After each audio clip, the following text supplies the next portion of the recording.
इस तपतपाती धूप में नीले कपड़ों का लिबास पहन करके सड़क पर टोरंट पावर मुर्दाबाद के नारे लगाने वाली ये महिलाएं आगरा की वो गरीब महिलाएं जिनके लोग मजदूरी पर नहीं पहुंच पाए थे। कोरोना संक्रमण काल में जिस प्रकार से भारत के प्रधानमंत्री और उत्तर प्रदेश के मुख्यमंत्री के आह्वान पर लोगों ने लॉकडाउन कर लिया, लोग घरों के अंदर चले गए और किसी भी तरीके का काम धंधा और व्यापार सब बंद हो गया। इसकी वजह से लोगों के घर में खाने पीने का संकट भी खड़ा हो गया और वह जीवित रहने के लिए आम लोगों पर जो समाज सेवी थे, जो भोजन वितरण करने का काम कर रहे थे, उन पर डिपेंड हो गए। लोगों ने ऐसे गरीब मजदूरों को जीवित रखने के लिए लगातार भोजन वितरण करने का काम किया गया। लेकिन इस बीच टोरंट पावर कंपनी के द्वारा लोगों के लंबे चौड़े बिल भेज करके और उनके घाव पर नमक छिड़कने का काम कर दिया। ऐसे गरीब लोग एक तो जहां पर गरीबी और मजदूरी पर नहीं पहुंचने के कारण भुखमरी के कगार पर थे, तो वहीं पर टोरंट पावर ने उनके घर पर 3-3 महीने के लंबे चौड़े बिल भेज दिए। देखने वाली बात तो ये थी कि टोरंट पावर के द्वारा जो बिल भेजे गए उनमें मार्च के महीने का जो बिल भेजा गया अप्रैल में, उसमें मई और जून के बिल में 3 महीने का लगातार बिल 2-2, 3-3 बार एडजस्ट करके उनकी रीडिंग को भेज दिया गया, जिससे कि जिस एक व्यक्ति की रीडिंग मान लीजिए अगर 50 थी तो वो पहले महीने में 50, दूसरे में 150, तीसरे में 150 होकर के उनके पास लगातार 3-3 बार पहुंचती रही, जिससे लोगों में आक्रोश पनप गया। जहां पर गरीब सेना के बाबा बाल योगी, भारतीय महिला संघ की प्रियंका वरुण सहित शहर के बहुत सारे लोग टोरंट पावर के विरोध में उतरे, लेकिन इसके बीच ही टोरंट पावर ने स्पष्ट रूप से किसी भी प्रकार के बिल माफ करने से मना कर दिया है।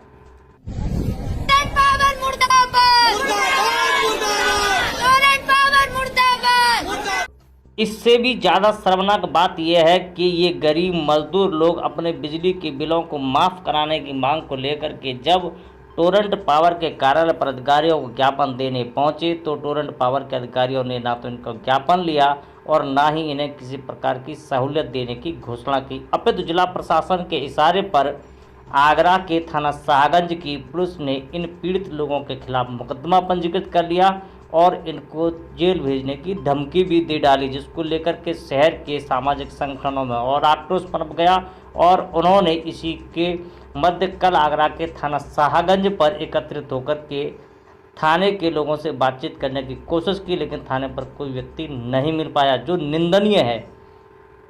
जी, मैं प्रियंका वरुण, राष्ट्रीय अध्यक्ष भारतीय महिला सुरक्षा संघ से 3 जून को हम लोगों ने अभी कार्यक्रम किया था टोरंट पावर के खिलाफ, जिसमें गरीब असहाय बेबस लोग बिल्कुल मजदूर हो चुके हैं, दाने के लिए मोहताज हैं, उनको खाने तक के लिए दाना नहीं है, लोग कुछ भी नहीं कर सकते हैं। ऐसे में हमने टोरंट पावर के खिलाफ उठाया था मुद्दा, जिसमें हमने आवाज बुलंद करी थी, जिसमें कि प्रशासन के द्वारा, साधन थाने के द्वारा मेरे पास 188 का मुकदमा लगाया गया। मैं पूछना चाहती हूँ आप पत्रकार बंधुओं के माध्यम से, क्या बीजेपी की सरकार के सांसद और विधायक अगर ये गुनाह करते हैं, ये बार बार आवाज उठाते हैं, इन लोगों पे शासन प्रशासन कोई आवाज नहीं उठाएगा, उनके खिलाफ कोई आवाज नहीं करेगा, उन पे कोई मुकदमा दायर नहीं किया जाएगा। अगर किसी गरीब असहाय बेबस की आवाज उठाई जाती है तो उन लोगों पे मुकदमा दायर किया जाता है। क्या ये शासन, ये कानून प्रशासन कानूनों का पालन करता है? क्या ये आवाज उठाते हैं? या खुले में शराब बेची जा रही है, क्या शासन ने बंद करवाया? या टोरंट पावर खिलाफ ये 4 से 10 हजार के बिल भेजे जा रहे हैं, क्या इन्होंने इस आवाज को मुद्दा बनाया? नहीं, लेकिन कोई गरीब बेबस लोगों की आवाज बनता है तो आवाज दबाने का काम कर रहे हैं। और मुझे यहाँ साधन थाने पे बुलाया गया था दरोगा जी के माध्यम से कि आप आई और हमें बात करना है, लेकिन यहाँ पे दरोगा जी गुस्सा नहीं मिले हैं। अब आप मुझे बताइए, मैं पत्रकार बंधु से पूछना चाहती हूँ, क्या गरीब आवाज उठाना गलत बात है? क्या अगर ये गुनाह है तो मैं ये गुनाह बार बार करूंगी और मैं आह्वान करती हूँ जनता को और आप पत्रकार बंधुओं के माध्यम से कि ये आवाज दबने वाली नहीं है, क्योंकि आर्टिकल 1921 के खिलाफ आप पढ़ के देखिए, उसमें अभिव्यक्ति को आजादी है कि हम अपनी बात रख सकते हैं।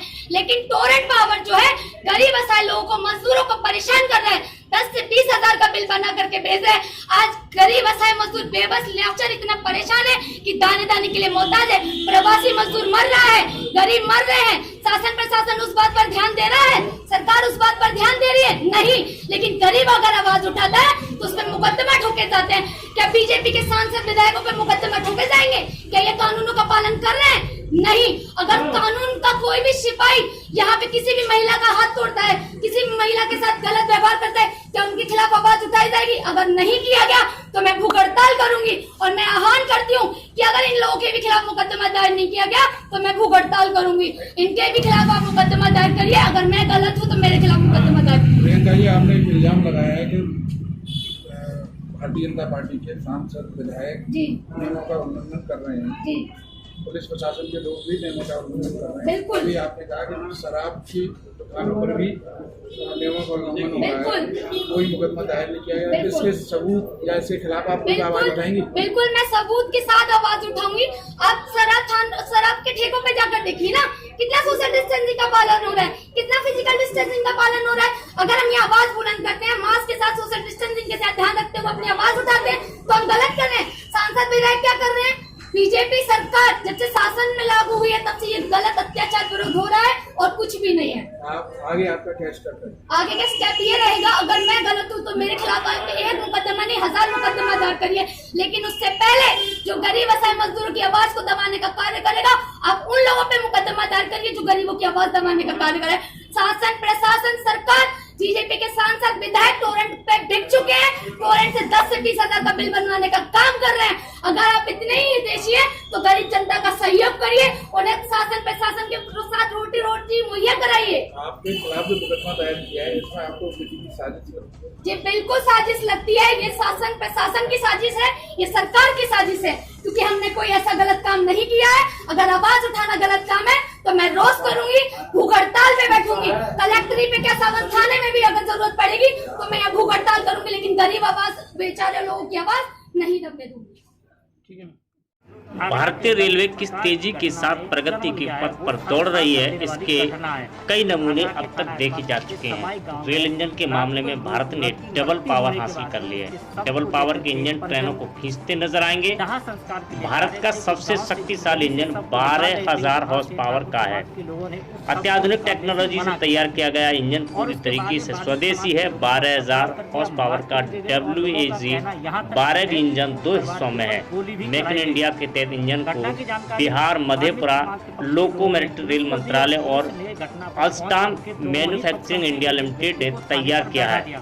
उत्तर मध्य रेलवे आगरा रेल मंडल जबकि पीड़ित परिवार का ये आरोप है कि आगरा कैंट रेलवे स्टेशन पर 12,000 हॉर्स पावर का इंजन पहुंचा। मंडल रेल प्रबंधक सुशील कुमार श्रीवास्तव ने नारियल फोड़ा और विधिवत शुभारंभ किया, साथ ही इंजन का अवलोकन भी किया। ये घटना सिर्फ एक मामूली, देखिए, ये नया लोकोमोटिव है, इंजन है 12,000 हॉर्स पावर का, और ये सबसे अच्छी बात है, ये पूरी तरह से मेक इन इंडिया है। इसको मधेपुरा में बनाया जा रहा है और इसका डिज़ाइन स्पेसिफिकेशन जो है RDSO जो रेलवे का रिसर्च एंड डिज़ाइन विंग है उसने बनाया है और इसको मधेपुरा में इसको मैन्युफैक्चर किया गया। इसकी चूँकि क्षमता पावर बहुत ज़्यादा है, तो हमारे लॉन्ग हॉल में जो हमारी लंबी गुड्स ट्रेनें हैं उनको चलाने में इससे बहुत फ़ायदा मिलेगा। सर, AC भी है जी? यस, कैब इसका एयर कंडीशन है। बीच में तो बहुत पूरी मशीनरी है, तो मशीन रूम तो गर्म रहता ही है, बट कैब इसका एयर कंडीशन है। सर, 2 पार्ट कैसे हैं इसके? 2 पार्ट, ये टेक्निकल डिज़ाइन है इसका, तो 2 पार्ट इसलिए किया गया कि इसकी क्षमता बढ़ाई जाए, और इसके पीछे बहुत सारा टेक्निकल इशू है, उसको यहाँ पे चर्चा करना तो बहुत मुश्किल। इसको ऐसे आप समझ लें कि इसकी पावर को बढ़ाने के लिए इसको लंबा करना पड़ता है। तो किस कारण ने कहा सर इंडियन मेड है ये जी, जो पूरी तरीके से ये नहीं, ये इस क्षमता का इंडिया में तो इंजन बन ही रहे हैं, CLW, DLW आपके इंजन बना ही रहे हैं, लेकिन इस क्षमता का इंजन पहली बार, इस क्षमता का इंजन हमने यहीं पे डेवलप किया, यहीं बनाया। ये किस कारखाने में तैयार हुआ ये मधेपुरा वर्कशॉप है। लोको पायलट के केवल पूरी तरीके से वातानुकूलित गतिविधियों पर नजर रखने के लिए माइक्रोफोन, वायरस रिकॉर्डर और सीसीटीवी कैमरा लगाया गया है। पूरी तरीके से स्वदेशी 12,000 हॉर्स पावर का इंजन की ताकत का अंदाजा इसी बात से लगाया जा सकता है कि रास्ते में रेलवे इंजन पर खड़े बड़े पत्थरों को यह आसानी से उड़ा सकता है। 120 किलोमीटर प्रति घंटे की रफ्तार से पटरी पर दौड़ सकता है। पिछले कुछ वर्षों की बात की जाए तो भारतीय रेलवे ने नए रिकॉर्ड बनाए हैं। भारतीय रेलवे की जिस तेजी के साथ प्रगति के पथ पर दौड़ रही है, उसे देख लगता है कि आने वाले दिनों में भारतीय रेलवे दुनिया की बेहतर रेल में से एक होगी। रेल इंजन के मामले में भारतीय रेल की ताकत दुगनी 12,000 हॉर्स पावर के इंजन तैयारी पूरी तरीके से स्वदेशी है। इंजन आत्मनिर्भर भारत की तरफ बढ़ते कदम है। आगरा में लॉकडाउन के खुलते ही अब कोरोना पॉजिटिव मरीजों की संख्या में लगातार इजाफा होता जा रहा है। इसी के मध्य आज आगरा के थाना शाहगंज के सराय ख्वाजा क्षेत्र के किदवई नगर में भी कोरोना पॉजिटिव मरीज मिलने से जहां पूरी गली को सील कर दिया गया है, वहीं पर स्वास्थ्य विभाग की टीम ने वहां पहुंच कर के लोगों के सैंपल लिए हैं और घर घर जाकर के लोगों की जांच की है। आपको बता दें कि एक व्यक्ति पिछली 5 तारीख को एसएन मेडिकल कॉलेज में भर्ती कराया गया था, जो पहले से टीबी का मरीज था और उसकी रिपोर्ट कोरोना पॉजिटिव आई थी और उसके बाद से स्वास्थ्य विभाग की टीम सक्रिय हो गई और वो आज क्षेत्र में पहुंची और उसने गली में जाकर के सभी लोगों के सैंपल लिए और उनकी जांच की। गली को सील कर दिया गया है। लोगों की आवाजाही पर रोक लगा दी गई है। आगरा के सराय ख्वाजा क्षेत्र का मैडम क्या मामला है यहाँ पे ना एक कोरोना का पॉजिटिव केस निकला है। एक बाबा है 70 साल के, तोरण सिंह उनका नाम है और उनका पहले टीबी का इलाज चल रहा था, तो वो थोड़े बीच में ज़्यादा सीरियस हो गए तो उनको एसएन में एडमिट कराना पड़ा। वहाँ उनका कोरोना का जांच हुआ तो वो कोविड पॉजिटिव आए। कल की लिस्ट में उनका नाम है। मैं स्वास्थ्य विभाग से हूँ, डॉक्टर अरुणा द्विवेदी मेरा नाम है। मैं यहाँ अर्बन PSC शाहगंज सेक्टर की मेडिकल ऑफिसर इंचार्ज हूँ। यहाँ पे मैं अपनी टीम के साथ आई हूँ। वो टीम वहाँ पे पूरी गली की स्क्रीनिंग करेगी, थर्मल स्क्रीनिंग, पल्स ऑक्सीमीट्री से उनकी सारी जांच करेगी, उनकी पल्स रेट की जांच करेगी, ऑक्सीजन सैचुरेशन की जांच करेगी। प्रत्येक घर में हम लोगों के द्वारा विटामिन C और विटामिन B कॉम्प्लेक्स सबको दी जाएगी। अगर कोई भी पेशेंट यहाँ पे कोई भी पर्सन सिम्टोमेटिक निकलता है, यानी कि अगर किसी को बुखार, सूखी खांसी, सांस लेने में तकलीफ, घबराहट कुछ भी होता है, उसकी हमारी टीम के द्वारा जांच कराई दी जाएगी और अधिकारियों को अवगत कराएंगे। मैडम जिस घर के अंदर जो मरीज कोरोना पॉजिटिव पाया गया, उन घर के कुछ जो सदस्य हैं उन लोगों की जाँच करी हुई है उनको? उन लोगों के घर में अभी जो हमने जांच की है उसमें किसी को भी कोई परेशानी नहीं है। फिर भी हमने अपना नंबर दे दिया है। अगर किसी को कभी भी कोई परेशानी होती है तो हमारी टीम के द्वारा उनकी जांच की। ठीक है मैडम। दलित दिव्यांग गरीबी पीड़िता को नहीं मिला न्याय। एक आंख से दिव्यांग किशोरी ने अपने ही गांव के 2 मनचलों पर गलत नियत के साथ छेड़छाड़ का लगाया आरोप। दिव्यांग किशोरी का आरोप है कि वह रात में शौच के लिए गई थी कि गांव के 2 मनचलों ने गलत नियत से उस पर टार्च जलाया। टार्च की रोशनी से उसने शौच नहीं की, वहां से डर कर भागी। तभी मनचले आदेश कुमार ने अपने साथी रेसू के साथ में दिव्यांग किशोरी का हाथ पकड़ा और छेड़छाड़ करने की कोशिश की। कार्य में असफलता मनचलों ने दिव्यांग किशोरी की गला दबाते हुए उससे मारपीट की, जिससे दिव्यांग किशोरी के चेहरे पर निशान मौजूद हैं। किशोरी का कहना है कि अब उसे दाहिने कान से सुनाई भी नहीं दे रहा है, जिसकी सूचना किशोरी ने अपने परिजनों को दी। पूछताछ करने गए पीड़िता के भाई को मनचलों ने अपशब्दों का प्रयोग करते हुए जाति सूचक गालियां भी दी। जैतपुर पुलिस को सूचना देने के बाद पुलिस ने दबंग आरोपी का 151 में चालान करते हुए खानापूर्ति कर दी, जबकि बाराबंकी कप्तान का सख्त आदेश है कि महिलाओं के मामले में कोताही न बरते, गहनता से जांच कर उन्हें न्याय दिलाया जाए। लेकिन जैतपुर पुलिस के लिए कप्तान क्या आईजी के आदेश भी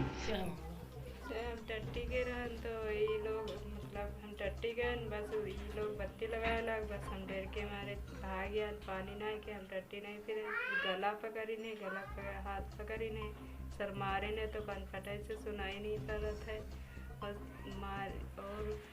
अब हमारे भाई पूछे गए रहे तो हमारे भाई का भी मारे नहीं है। ये लोग पुलिस वाले कुछ कर नहीं रहे हैं। मामला ये है सर कि हमारी बहन थी, वो गई थी टर्की, ठीक है, वहाँ से लौट रही थी। ये दो लोग थे, आदेश या रेसू। आदेश ने छेड़छाड़ किया, रेसू ने टेस्ट जब किया गया तब आदेश को वो बताया। तुम्हारे साथ? हमारे साथ हम जब पूछने गए तो उस समय हमें भी मारा, हम भी चोट वोट खाए हुए थे, ठीक। और जब हमको पता खींच दिया नीचे तो फिर हमारी बीवी पहुंच गई तो हम लोग चिल्लाई बहुत तेजी से, तब आदमी पहुंच। नीमगांव पुलिस की कार्रवाई को लेकर एक प्रतिनिधि मंडल एसपी से मिला। कोतवाली नीमगांव क्षेत्र में बीते रविवार शाम बेवजह में फायरिंग के साथ बीते माह सिकंदराबाद निवासी पत्रकार पर हुए जानलेवा हमले के बाद क्रॉस एफआईआर का दबाव झेल रहे लोगों का गुस्सा एसपी ऑफिस के बाहर देखा। वहीं जिले के पत्रकारों ने एकजुटता दिखाते हुए पत्रकारों का एक प्रतिनिधिमंडल पुलिस अधीक्षक से मुलाकात कर मामले को पुलिस की कार्यशैली के बारे में बताते हुए आरोपियों पर कार्रवाई की मांग की है। कोतवाली नीलगांव क्षेत्र की पुलिस नीमगांव की पुलिस चौकी सिकंदराबाद से चंद कदमों की दूरी पर बीते मार्च माह की 10 तारीख को कस्बा निवासी एक हिंदी दैनिक अखबार के संवाददाता पर खबरों के प्रकाशन से बौखलाए कस्बा निवासी दबंग किस्म के लोगों ने पत्रकार पर जानलेवा हमला बोल दिया था। पत्रकार पर फायर भी किया था। फायर मिस होने से पत्रकार बाल बाल बच गया, जिसके बाद पीड़ित ने नीमगांव कोतवाली पर तहरीर देकर का पत्रकार हूं। बीते मार्च की 10 तारीख को मुझसे कुछ लोगों ने खबर के प्रकाशन से लेकर रंजिश मानते हुए हमला कर दिया तथा मुझ पर फायर भी की, जिसकी तहरीर मैंने थाना नीमगांव को दी थी, जिस पर नीमगांव पुलिस ने मुकदमा भी दर्ज किया। लेकिन विपक्षियों से साठगांठ कर मुझ पर भी फर्जी हरिजन एक्ट का मुकदमा ला दिया गया है, जिसके बाद अभी तक कोई कार्रवाई नहीं की गई है। इस संदर्भ में आज जिले पे पहुंच मैंने माननीय जिला अधिकारी जी व पुलिस अधीक्षक जी को एक प्रार्थना पत्र दिया है, जिसमें मैंने मांग की है कि आरोपियों के खिलाफ कार्रवाई की जाए तथा मुझ पर लगे फर्जी मुकदमे की निष्पक्ष जांच करवा मुझे उचित न्याय दिलवाने की कृपा करें। पर नीमगांव पुलिस ने कस्बा निवासी प्रसून त्रिवेदी, लिटिल उर्फ मुदित मिश्रा, नितेश त्रिवेदी सहित करीब आधा दर्जन लोगों पर 307 सहित कई अन्य धाराओं में मुकदमा दर्ज कर लिया। वहीं चंद घंटों बाद नीमगांव पुलिस ने साठगांठ कर पीड़ित को दबाव में लेने के लिए फर्जी हरिजन एक्ट के तहत मुकदमा दर्ज कर लिया। पीड़ित पत्रकार पर दबाव बनाने लगे कि वह सुलह समझौता कर ले, आरोपियों पर कार्रवाई न होने से पीड़ित पत्रकार को जान माल का खतरा बना हुआ है, जिसके चलते जिले पर पहुंच अपने साथियों के साथ पुलिस अधीक्षक पूनम और जिलाधिकारी शैलेंद्र सिंह को एक प्रार्थना पत्र देकर कार्रवाई की मांग की है। एसपी पूनम सिंह की व्यथा सुन ऑन माइक इंस्पेक्टर नीमगांव को पत्रकार के मामले में कार्रवाई करने और सीओ मितौली को जांच के आदेश दिए हैं। इस बारे में जानकारी देते हुए पीड़ित पत्रकार ने बताया कि कोरोना जैसी महामारी से पूरा देश जूझ रहा है, वहीं दूसरी ओर कोरोना जैसी वैश्विक महामारी ने जगह जगह अपनी दस्तक दे रहे हैं। नई गाइडलाइन के अनुसार अनलॉक प्रथम की शुरुआत के चलते सरकार ने राहत दी है, मगर कोरोना वैश्विक महामारी अलग अलग क्षेत्रों में रुकने का नाम नहीं ले रही है। हम बात कर रहे हैं आगरा के थाना शाहगंज क्षेत्र के नरीपुरा श्रावस्ती नगर न्यू आबादी नरीपुरा जंगने रूट आगरा के रहने वाले 32 वर्षीय एक युवक के कोरोना पॉजिटिव रिपोर्ट आने से क्षेत्र में हड़कंप मच गया। आसपास के रहने वाले क्षेत्रीय लोगों का दहशत का माहौल बना हुआ है। मौके पर पहुंची थाना शाहगंज पुलिस फोर्स बिचपरी स्वास्थ्य विभाग की टीम ने परिवार के 9 सदस्यों को होम क्वारंटाइन कर दिया है। बताया जा रहा है कि 32 वर्षीय युवक एसएन में वार्ड बॉय की ड्यूटी करते थे और ड्यूटी करते करते कोरोना की चपेट में आ गए। सूत्रों के अनुसार बताया जा रहा है कि वह आगरा के एसएन मेडिकल में कोरोना महामारी के चलते वहां 15 दिन घर और 15 दिन ड्यूटी किया करते थे। युवक के पिता आगरा के एसएन मेडिकल से रिटायरमेंट हैं। नगर निगम के द्वारा नरीपुरा श्रावस्ती नगर नई आबादी नरीपुरा को सैनिटाइज किया गया है और गलियों को पूरी तरह सील कर दिया है। आप देख सकते हैं कि किस तरह स्वास्थ्य विभाग की टीम नरीपुरा क्षेत्र की गलियों में आसपास के लोगों को जांच करते दिखाई दे रही हैं और साथ ही दवाइयां देकर घरों में रहने की अपील भी कर रही हैं। इस बारे में जानकारी देते हुए स्वास्थ्य विभाग के अधिकारी रमाकांत शर्मा ने बताया कि मेरा नाम रमाकांत शर्मा है। हम पिछली ब्लॉक से पूरी हेल्थ टीम के साथ आए हैं। हमें समाचार मिले नदीपुरा में एक पॉजिटिव केस निकला है। ये प्रेजेंट नदीपुरा है। यहाँ पर ये सामने जो घर है इनकी संतोष नाम से एसएन मेडिकल कॉलेज में वार्ड बॉय की ड्यूटी करता था। कितनी उम्र सर? एज कितनी थी? 33 उनकी उम्र थी। संतोष कुमार उनका नाम था, जो एसएन में वार्ड बॉय की ड्यूटी करता था और 15 दिन ड्यूटी करता था। 15 दिन होम क्वारंटाइन में रहते थे। तो अचानक उनकी तबीयत खराब हो गई 3-4 दिन पहले। तो उनका रिपोर्ट सैंपल करवाया था 5 तारीख को सैंपल करवाया था। उसके बाद उनकी रिपोर्ट पॉजिटिव आई। अब वो एसएन में ही भर्ती है वो, ठीक है। बाकी के उनके लोग हैं 10 लोग हैं करीब। तो संतोष तो भर्ती हैं एसएन मेडिकल कॉलेज में। बाकी लोगों को सबको होम क्वारंटीन करवा दिया है 21 दिन के लिए। तो उनको सबकी जांच कर ली हम लोगों ने, उनको दवाई दे दी और उनको पूरी गाइडेंस दे दिया और आरोग्य सेतु ऐप्स के बारे में बता दिया और सोशल डिस्टेंसिंग के बारे में बताया है। और दोनों तरफ से हमने तरीके से करवा दिया। सैनिटाइज वगैरह करा दिया? सैनिटाइजर हाँ, परसों टीम आई थी नगर निगम की, वो कर गई। इसके बाद और भी आएगी, एक टीम और आएगी, वो भी करेगी। दवा वगैरह बता दी? हाँ, उनको दवाई दी है हमने, 10 दिन का डोज दिया सब लोगों को। और कितने लोगों को? पड़ोसियों को? बाकी पड़ोसियों का सबका जांच हो गई, सबको दवाई दी है। विटामिन की भी कॉम्प्लेक्स, आयरन वाली, कैल्शियम वाली और विटामिन सी वाली, ठीक है। और सबको जो भी सहूलियत की है उपाय वो बताएँ हैं सबको, सोशल डिस्टेंसिंग के बारे में, बीमारी से बचाव के बारे में। टीम मोदी सपोर्टर युवा संगठन ने किया मास्क वितरण का आयोजन। रिक्शा टेम्पो चालकों के साथ गरीबों को दिए मास्क।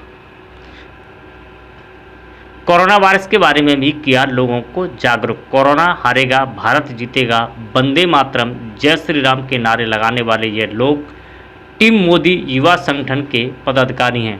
टीम मोदी युवा संगठन द्वारा वैश्विक महामारी कोरोना वायरस से लोगों को बचाने के लिए आगरा कैंट स्थित अटल चौक पर मास्क वितरण कार्यक्रम का आयोजन किया गया। इस दौरान यहाँ रह रहे गरीब मजदूर और बेसहारा लोगों के साथ टेम्पो रिक्शा चालकों को भी मास्क देने के साथ संस्था के पदाधिकारियों ने कोरोना वायरस से उन्हें जागरूक किया। टीम मोदी सपोर्टर युवा संगठन के पदाधिकारियों का कहना था कि कोरोना वायरस की इस महामारी में इससे कोई भी अछूता नहीं है। कोरोना से सबसे ज़्यादा दिक्कत गरीब मजदूर, बेसहारा रिक्शा ऑटो चालकों के सामने आ रही है। सड़कों पर दिन रात काम करने वाले ये लोग किसी न किसी कारण कोरोना से लगातार संक्रमित हो रहे हैं। ऐसे में इन्हें बचाने के साथ ही मोदी युवा संगठन उन्हें कोरोना के प्रति जागरूक कर रहा है। इसी कड़ी में संस्था सदस्यों ने मास्क वितरण कार्यक्रम का आयोजन किया है।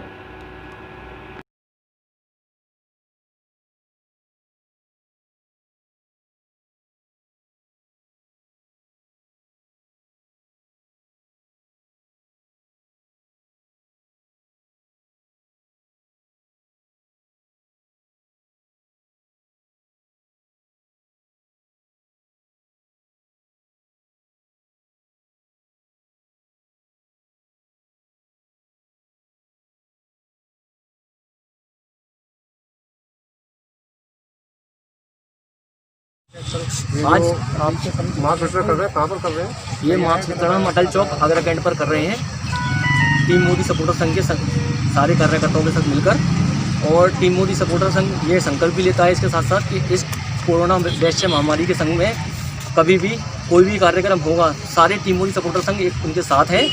और कोई भी ऐसी अगर आपदा आती है तो टीम मोदी सपोर्टर संघ के सारे पदाधिकारी एकत्रित होकर, एक मत होकर इसमें अपना सहयोग देंगे। और इस तरह के प्रोग्राम आगे भी होते रहेंगे, ये टीम मोदी सपोर्टर संकल्प लेता है। आपने कोई इसमें वो टारगेट रखा है कि हमको कितना काम करना है, कितना नहीं? देखिए, टारगेट तो कोई नहीं है, लेकिन जनसेवा का कोई टारगेट नहीं होता है। जनसेवा में ये होता है, जनसेवा होती है। और ये कोई हम किसी पार्टी के लिए नहीं कर रहे हैं, किसी के लिए अपनी खुशी के लिए कर रहे हैं। टीम मोदी सपोर्टर हमारा बहुत अच्छा काम कर रही है, इसीलिए हम लोग ये सब काम कर रहे हैं। कितने समय से कर रहे हो आप? ये हम करीब 6 महीने से काम स्टार्ट है, लेकिन अब ये कोरोना महामारी को देखते हुए 1 महीने से हमारा काम निरंतर जारी है। आगरा वासियों के लिए क्या अपील करना चाहोगे? आगरा वासियों के लिए ये अपील करना चाहेंगे, सोशल डिस्टेंसिंग का पालन करें इस महामारी में एक दूसरे का सहयोग करें। जहाँ आसपास कोई परेशान है उसके लिए खाने का भोजन की व्यवस्था कराएं। कोई अगर उनको दिक्कत होती है, परेशानी होती है तो एक दूसरे से संपर्क करके उनका सहयोग कराएं। इस महामारी में हमारा देश ही नहीं पूरा वर्ल्ड परेशान है, तो उसमें यही कहना चाहूँगा कि सब लोग एकत्रित होकर, पूरा इंडिया, पूरा भारत एक होकर इस महामारी से लड़े और हमारे देश के पीएम को इस महामारी से निजात दिलाएं। आकाश शर्मा सर, मैं प्रदेश महामंत्री टीम सपोर्टर मोदी युवा मोर्चा प्रकोष्ठ उत्तर प्रदेश से हूँ। और आज हमारा ये कार्यक्रम है जो कि अटल चौक पर हम असहाय लोगों को और सभी जो भी लोग मास्क के लिए हैं उन सबको सर हम मास्क वितरण कर रहे हैं, जिसमें हम कोशिश कर रहे हैं कि ज़्यादा से ज़्यादा लोगों को संख्या में मास्क वितरण कर सकें। और उसके अलावा मैं लोगों से कहना चाहूँगा कि माननीय प्रधानमंत्री जी जो भी कह रहे हैं उसको फॉलो करें। जैसे लॉकडाउन है, कई लोग लॉकडाउन का उल्लंघन कर रहे हैं, लॉकडाउन का उल्लंघन ना किया जाए। कोरोना वायरस जैसी महामारी को हल्के में बिल्कुल भी ना लिया जाए। आज पूरा विश्व इससे प्रताड़ित है, तो मैं यही कहना चाहूँगा कि सभी देशवासी, प्रदेशवासी, जिलावासी इस लॉकडाउन का भरपूर पालन करें। मध्य प्रदेश के मुरैना जिले की पोरसा पुलिस ने पिता की हत्या कर फरार हुए पुत्र को 24 घंटे में गिरफ्तार कर जेल की सलाखों के पीछे भेज दिया। थाना पोरसा पर दिनांक 6/8/2020 को रात्रि में फरियादी राजूबाई पत्नी वीरेंद्र संखवार निवासी बुधारा ने थाना आकर रिपोर्ट दर्ज कराई थी। उसका पति उसकी रात्रि पर शंका के कारण आए दिन मारपीट की जाती थी। 8 जून के शाम करीब 7 बजे पति वीरेंद्र द्वारा बेरहमी से मारपीट की जा रही थी। तभी उसके ससुर आसाराम संखवार से बचाने आए तो वीरेंद्र ने पत्नी को मारने के लिए चाकू उठाया। उसके पिता आसाराम ने उसका विरोध किया तो वीरेंद्र ने अपने पिता आसाराम के सीने में चाकू घोंप दिया, जिससे उनकी मृत्यु हो गई। पोरसा थाने में प्राप्त क्रमांक 286/20 धारा 294, 323, 302 का विवेचना में लिया गया।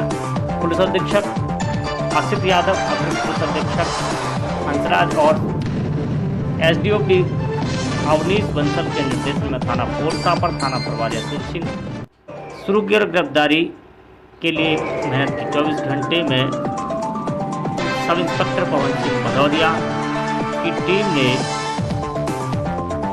आरोपी की गिरफ्तारी कर ली। थाना प्रभारी Porsa Atul Singh, sub inspector Pawan Singh Bhadauria, Ruby Tomar, sub inspector नीलम यादव, आरक्षक अनिल द्वारे, आरक्षक गजेंद्र सिंह की टीम ने गिरफ्तारी करके आरोपी को कोर्ट में हाजिर कर दिया। इस बारे में जानकारी देते हुए पुलिस अधीक्षक द्वारा थाना प्रभारी टीम को इंतजाम देने की घोषणा भी की है। सर जी, जो आरोपी पकड़ा गया है 302 का, उसके बारे में बताएं कहाँ से पकड़ा है? ये 8 तारीख को जो ग्राम बुधारा में पिता की हत्या करके फरार हुआ था, इस पर थाना में अपराध क्रमांक 286/20 धारा 302 कायम किया गया था। आरोपी जब से लगातार फरार चल रहा था, तो कल मुखबिर द्वारा सूचना प्राप्त हुई थी कि बाहर कहीं भागने की फिराक में सेंट्रा तरफ लेकर गया, तो बल के साथ पहुँचकर सेंट्रा से इसको गिरफ्तार किया गया। और इसमें जो हत्या में कपड़े और चाकू प्रयोग किया गया था, जो उसमें छुपा के रखा था, वो उसकी मुसाफिरी पर जब्त कर लिया गया और इसको गिरफ्तार करके न्यायालय भेजा। क्या क्या धाराएं लगी इस पर? इस पर इसके पत्नी के साथ मारपीट भी की थी और पिता की हत्या की थी, तो इस पर 294, 323 और 302 का मुकदमा दायर किया।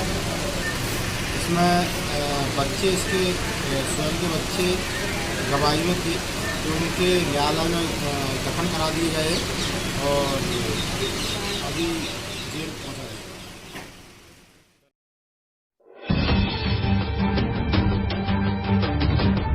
मध्य प्रदेश के मुरैना जिले के पोरसा थाना में 9 पेटी अंग्रेजी शराब, एक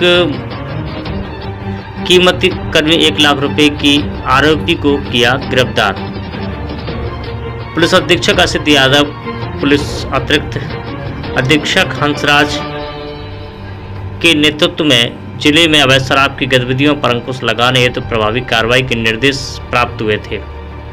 निर्देशों के पालन में थाना प्रभारी पोरसा अतुल सिंह के मार्गदर्शन में मुखबिर तंत्र की सूचना पर अवैध शराब के कारोबार के संबंध में सूचना संकलित कर जानकारी ली गई, तो पता चला कि ग्राम बुधारा में पंचायत भवन के पास 2 व्यक्ति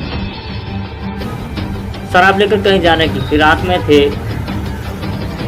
पुलिस ने उन्हें घेराबंदी कर पकड़ने की कोशिश की तो एक व्यक्ति के पकड़ा एक व्यक्ति अंधेरे का फायदा उठाकर भागता हुआ। पकड़े गए व्यक्ति का नाम साथ में ओमपाल पुत्र नवल सिंह तोमर उम्र 22 साल निवासी भिखारीपुरा थाना नगरा का होना बताया। भागे व्यक्ति का नाम मधु तोमर ग्राम बुधारा बताया। आरोपी ओमकार के कब्जे से 6 पेटी सुपर मास्टर बिस्किट तथा 3 पेटी इम्पैक्ट ब्लू अंग्रेजी शराब की एक सीडी डीलक्स मोटरसाइकिल कुल कीमत 1 लाख रुपए। आरोपी के खिलाफ पुलिस ने 291 बटे 20 धारा 34 बटे 2 कायम कर विवेचना लिया गया है और आरोपी को जेल भेजने की तैयारी कर ली है। उपरोक्त आरोपी की गिरफ्तारी में निरीक्षक अतुल सिंह, धर्मेंद्र मालवीय, अनिल दोहरे, संदीप सिंह सहित बड़ी संख्या में